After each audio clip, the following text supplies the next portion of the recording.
The person you think is your twin flame may not be the real reason your soul is suffering. They may be the doorway. They may be the mirror. They may be the spark that opened something ancient inside you, but they may not be the final destination your soul has been searching for. And I know, that may feel difficult to hear, because when a connection enters your life with that much intensity, when one person can disturb your peace, awaken your memories, open your heart, and make you feel as though the universe itself has placed them in your path, it is very easy to believe, this must be the one. You may have waited for their message. You may have felt their energy even when they were silent. You may have watched for signs, numbers, dreams, songs, sudden memories, anything that could prove that what you felt was real. And deep inside, you may have asked yourself again and again, why can I not forget this person? Why does this connection feel older than this lifetime? Why does their silence hurt like a wound in my soul? But what if the pain is not only about them? What if the longing you feel is not simply the longing for another human being, but the memory of a wholeness your soul knew before it entered this world? This is where the modern idea of twin flames becomes much deeper than romance. Because long before social media spoke about runner and chaser dynamics, long before people used the words divine masculine and divine feminine in the way they do today, ancient spiritual teachers were already speaking about sacred pairs, divine counterparts, cosmic balance, and the restoration of what had been separated. The ancient Gnostics believed that reality itself was not random. It was not lifeless. It was not merely physical matter. They saw existence as a living structure, a sacred design, a divine order. And at the highest level of that order, they described a realm called the Pleroma, the fullness. The Pleroma was not simply a heaven in the sky. It was the realm of completeness. The state of divine harmony. The place where nothing was lacking, nothing was forgotten, and nothing was split from its own truth. And within that fullness, divine powers existed in pairs. These pairs were known as syzygies. Syzygy means a sacred pairing, a divine union, two principles that reveal wholeness together. Not two broken halves desperately trying to survive each other, but two complete aspects of divine reality expressing balance. Depth and silence. Mind and truth. Word and life. Wisdom and her counterpart. Each pair carried a sacred harmony. Each pair expressed something the other alone could not fully reveal. And this is the ancient pattern that the modern twin flame idea may be unconsciously echoing. But here is the part many people miss. In the Gnostic vision, separation was not just emotional pain. It was not merely missing someone. It was not simply two lovers being apart. Separation was a cosmic wound, a fracture in the structure of reality itself. And when you understand this, the entire twin flame journey begins to look different. It is no longer just about whether someone texts you back. It is no longer just about whether they return. It is no longer just about whether they finally admit what they feel. It becomes about something much greater. It becomes about the soul remembering that it came from wholeness and entered a world built on fragmentation. The Gnostics told the story of Sophia, whose name means wisdom. Sophia was one of the divine emanations within the fullness. She was part of the sacred order. But in the myth, Sophia reaches beyond her proper balance. She acts outside the harmony of her paired state. She longs, she moves, she creates from a place that is no longer fully aligned with the divine whole. And from that movement, a rupture happens. Not because Sophia is evil. Not because longing itself is wrong. But because when something divine acts from separation instead of harmony, what is born from it carries the mark of separation. This rupture gives rise to a lower realm, a realm of deficiency, confusion, distance, and forgetfulness. This is the realm of matter. The world of forms.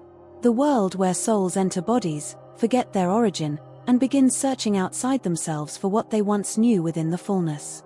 Now pause with this for a moment.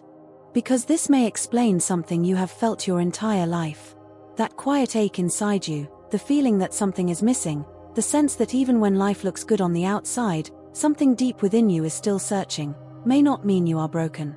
It may mean you remember. You remember a state before separation. You remember a kind of love that was not based on fear. You remember a kind of union that was not dependent on chasing, proving, begging, waiting, or suffering. And when a powerful soul connection enters your life, it can activate that memory. Suddenly, one person becomes the symbol of everything your soul has been missing. Their presence feels like home. Their absence feels like exile. Their silence feels like punishment. Their return feels like salvation. But this is where the path becomes dangerous, because if you are not conscious, you may place the entire weight of your soul's ancient longing onto one human being. And no human being can carry that. No lover, no twin flame, no soulmate, no divine counterpart can become the Pleroma for you. They can awaken the memory. They can open the door. They can mirror the wound. They can reflect your light back to you. But they cannot become the source of your wholeness. This is why so many twin flame journeys become painful. Not because the soul connection is always false, but because the meaning gets misunderstood.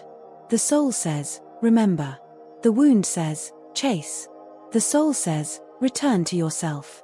The wound says, make them choose you. The soul says, awaken. The wound says, wait until they come back, then you will be whole. And this is the great confusion of the twin flame path. Many people think the intensity proves the connection is divine. But intensity alone is not proof of truth. Pain alone is not proof of destiny. Anxiety is not always spiritual awakening. Sometimes, anxiety is the nervous system remembering abandonment. Sometimes, obsession is the inner child looking for safety. Sometimes, the person who feels like home is only touching the wound where you lost your own sense of home within yourself. This does not mean the connection is meaningless. It may be deeply meaningful, but meaningful does not always mean permanent. Sacred does not always mean romantic. And spiritual does not always mean you must stay in pain. A person can be a catalyst without being your final partner. A person can awaken your soul without being meant to walk beside you forever. A person can mirror your divine light without being the owner of that light. And this is where true discernment begins. You must ask, is this connection bringing me closer to my soul, or further away from myself? Is it awakening truth, or feeding fear? Is it expanding my consciousness, or making my entire world revolve around one person's behavior? Because a sacred connection may challenge you, yes. It may reveal shadows, yes. It may bring old wounds to the surface, yes. But it will not ask you to abandon your dignity. It will not ask you to mistake confusion for devotion. It will not ask you to call emotional chaos divine love. The old teachings were never about worshipping the wound. They were about restoring the whole. And this restoration begins inside you. The ancient idea of syzygy, sacred pairing, can also be understood as an inner pattern. Within every human being, there are principles that must return to harmony. Your inner masculine and inner feminine. Your action and your intuition. Your mind and your heart. Your desire and your wisdom. Your human self and your higher self. When these parts are divided, life becomes painful. You may love someone, but lose yourself. You may desire union, but ignore your intuition. You may call it destiny, while your soul quietly whispers, this is teaching you something, but it is not asking you to disappear. And the more you heal these inner divisions, the less easily you are trapped by outer confusion. You begin to understand that your twin flame journey is not only about the other person. It is about the places within you where you are still split from your own truth. Where do you abandon yourself to be loved? Where do you silence your intuition to keep the fantasy alive? Where do you confuse longing with guidance? Where do you call something spiritual, because accepting the human truth would hurt too much? These questions are not meant to shame you. They are meant to free you. Because once you begin seeing clearly, you stop giving your power away to the fragment. You stop turning one person into your entire universe. You stop believing that their distance means you are not worthy. You stop waiting for someone else's awakening before you allow your own life to begin. And if this message is already making you see your connection differently, subscribe to Starlit Union, because this journey is not about chasing someone outside you, it is about remembering the divine truth within you. Now, let us go deeper into the mystery. In some Gnostic teachings, the world we live in is shaped by forgetfulness. It is a realm where the divine spark becomes buried beneath the body, beneath fear, beneath social conditioning, beneath illusion. Human beings forget where they came from. They begin to believe they are only their pain, their name, their body, their story, their relationships, their losses. But within some souls, there remains a spark of divine light. This spark does not fully belong to the lower world of confusion. It belongs to the higher fullness. It is the part of you that still responds when truth is spoken. It is the reason certain words can make you tremble. It is the reason certain dreams feel more real than waking life. It is the reason one glance, one meeting, one soul recognition can awaken memories you cannot explain. That spark is not weak. It is not desperate. It is not incomplete. It is ancient. And when the right person, the right event, the right suffering, or the right spiritual teaching touches that spark, it begins to remember. This remembering is what the Gnostics called gnosis, inner knowing. Not belief. Not blind faith. Not someone else telling you what is true. But direct recognition. A knowing that rises from within, as though the soul has heard a language it once spoke long ago. This is why the twin flame path can feel so powerful. At its highest meaning, it is not about romantic obsession. It is about remembrance. The other person may awaken something ancient in you, because they carry a pattern your soul recognizes. Their energy may stir the hidden parts of you. Their presence may open the door to memories beyond ordinary explanation. But once the door is open, the question becomes, will you walk through it? Or will you sit at the doorway, staring only at the person who opened it? This is where many people remain stuck. They keep asking, are they my twin flame? Will they come back? Are they thinking about me? Are they awakened yet? Do they feel what I feel? But the deeper question is not only, who are they? The deeper question is, who are you becoming because of this connection? Are you becoming more conscious? Are you becoming more loving toward yourself? Are you becoming stronger in your truth? Are you returning to your own soul? Or are you becoming smaller, more anxious, more dependent, more consumed by signs, silence, and waiting? Because the real sacred union must bring you closer to the divine within you. If it only keeps you trapped in fear, then something has been misunderstood. The ancient Gnostic image of the bridal chamber helps us understand this more deeply. The bridal chamber was not simply about ordinary marriage. It was a symbol of sacred reunion. The restoration of what had been divided. The overcoming of separation. The soul returning to its higher correspondence. This is not merely a romantic image. It is an inner initiation. The bridal chamber is the place within you where your divided parts come back together. Where the abandoned self is welcomed home. Where the wounded heart is no longer forced to beg. Where the inner masculine becomes protective instead of controlling. Where the inner feminine becomes intuitive instead of wounded. Where the soul is no longer split between desire and wisdom. When this inner union begins, your energy changes. You stop chasing from lack. You stop confusing silence with mystery. You stop calling inconsistency a spiritual test. You stop needing the other person to prove that your soul experience was real. Because now, you know it was real, but you also know it was not the whole story. The connection was real. The awakening was real. The pain was real. The love may have been real. But the conclusion your wounded self created may not have been real. The conclusion that you cannot be whole without them. The conclusion that your life must pause until they return. The conclusion that suffering is proof of divine love. The conclusion that a sacred connection must always become a physical relationship. These are the illusions that begin to fall away when true wisdom enters. And this is not the ending of love. It is the purification of love. Because when love is purified, it stops being possession. It stops being fear. It stops being, choose me so I can feel worthy. It becomes something higher. It becomes recognition without attachment. Devotion without self-abandonment. Compassion without fantasy. Openness without losing your center. This is what the soul is learning.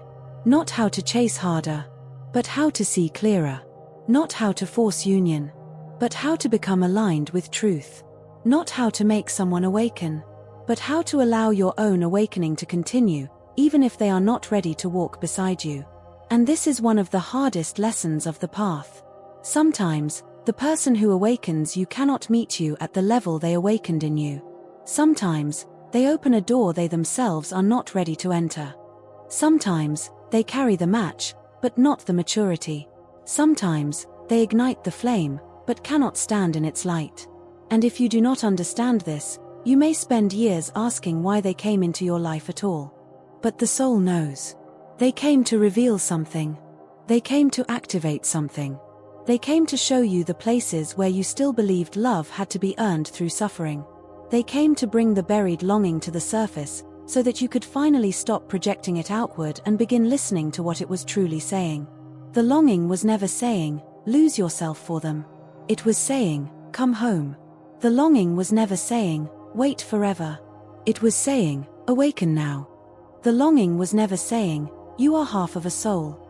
It was saying, you have forgotten the fullness from which your soul came. And when this realization enters the heart, the entire journey changes. You can still love them. You can still honor what happened. You can still acknowledge the mystery. But you no longer need to suffer in order to prove it was sacred. You no longer need to chase in order to prove you are loyal. You no longer need to remain frozen in someone else's uncertainty. You begin to rise. Quietly. Deeply. Without needing to announce it. You begin to return to the sacred order within yourself. You begin to ask, what does my soul require now? What truth have I avoided? What part of me have I abandoned while waiting for them? What would my life look like if I stopped treating their awakening as the condition for my own peace? These questions open the real path. And on this path, you may discover something extraordinary. The more whole you become within yourself, the more the outer world begins to reveal what is truly aligned with you. Some connections fall away. Some return in a new form. Some are released with love. Some transform when both souls are ready. But whatever happens outside, you no longer collapse, because your center is no longer outside of you. This is true spiritual maturity. Not denying love. Not pretending you do not feel. Not becoming cold or detached in a wounded way. But loving from your own divine center, instead of from the broken places that believe love must be chased. This is the difference between a wound bond and a sacred mirror. A wound bond makes you beg for love. A sacred mirror brings you back to yourself. A wound bond makes you feel addicted to uncertainty. A sacred mirror awakens truth, even when the truth is uncomfortable. A wound bond makes another person's behavior your entire spiritual weather. A sacred mirror reminds you that the divine spark within you was never dependent on their recognition. This is the deeper twin flame teaching. Not obsession. Not chaos. Not endless waiting. But remembrance. Restoration. Return. The soul is not trying to trap you in longing. The soul is trying to guide you through longing, beyond longing, into the truth beneath it. And perhaps, this is why the twin flame idea has survived in so many forms. Because beneath all the confusion, beneath all the romantic suffering, beneath all the distorted teachings, there is still a sacred truth trying to breathe. You were made for wholeness. You came from a greater light. You carry within you a memory of union that this world could never fully erase. And when someone touches that memory, it can feel like destiny. But the destiny may not be to chase them. The destiny may be to remember yourself so deeply that you can finally love without losing your soul. So if you are in separation, if you are waiting, if you are wondering whether they feel it too, if you are trying to understand why this person entered your life with such force, pause, place your hand over your heart, and ask gently, what is this connection teaching me about the parts of myself I have not yet brought home? Ask, where have I mistaken longing for love? Ask, where have I confused intensity with truth? Ask, what part of me is still waiting for someone else to give me permission to become whole? And then listen. Not with panic. Not with desperation. But with the quiet knowing of the soul. Because the soul speaks softly, but it speaks truth. It may tell you to release. It may tell you to heal. It may tell you to wait, but not from fear. It may tell you to love, but not from lack. It may tell you that this connection is sacred, but that you are sacred too. And when you finally understand that, the spell begins to break. Not the sacred spell of love, but the painful spell of self-abandonment. The person you called your twin flame may have awakened the memory, but they are not the only doorway to God. They may have shown you the wound, but they are not the only path to healing. They may have reflected your light, but they are not the source of it. The source was always within the divine fullness. And a spark of that fullness lives in you. So perhaps the true twin flame journey is not about becoming half of someone else.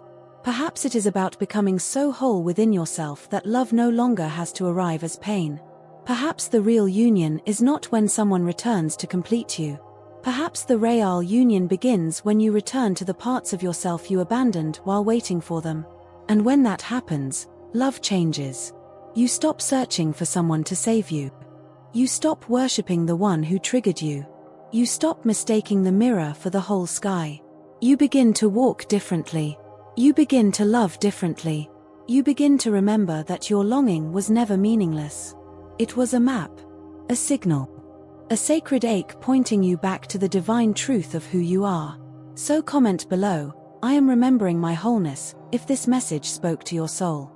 And if this video helped you see your journey in a deeper way, like this video, subscribe to Starlit Union, and stay close to the light within you, because the love you are searching for may not be lost. It may simply be waiting for you to remember where it truly begins.